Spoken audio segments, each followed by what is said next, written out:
Media రూపంలో వస్తున్నారు. లేని అవాకులు చవాకులకు మంత్రముల మీద ఈరోజు ప్రచారాలు చేస్తున్నారు, ప్రత్యక్షంగా పరోక్షంగా. ఈనాడు టెండర్ల గురించి కొన్ని పత్రికలు రాస్తున్నాయి. సింగరేణిలో కొంత కుంభకోణం జరిగింది, బొగ్గంత మాయమైందని. నేను ఆ పత్రికలకు, ఆ టీవీలకు, ఆ సోషల్ మీడియా వాళ్లకు, ఆ రాజకీయ పార్టీ నాయకులకు నేను చెప్పదలుచుకున్నా, ఈ ప్రభుత్వంలో అవకతవకలకు తావు లేదు.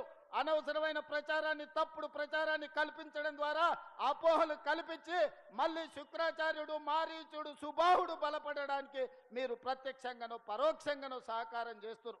మీకు మీడియా పంచాయతీలుంటే తలుపు మూసుకొని కొట్టుకోండి, లేకపోతే ఒకరి మీద ఒకరు బురద జల్లుకోండి. అందులో మమ్మల్ని లాగి ఆంబోతులు కొట్లాడితేనంట లేగదూడల కాళ్ళు ఇరిగినాయంట. ఇద్దరు మీడియా యజమానులు కొట్లాడుకుంటే మీరు కొట్లాడుకోండి, కానీ మా మంత్రులని బదనాం చేసే కార్యక్రమాన్ని మీరు తీసుకోకండి.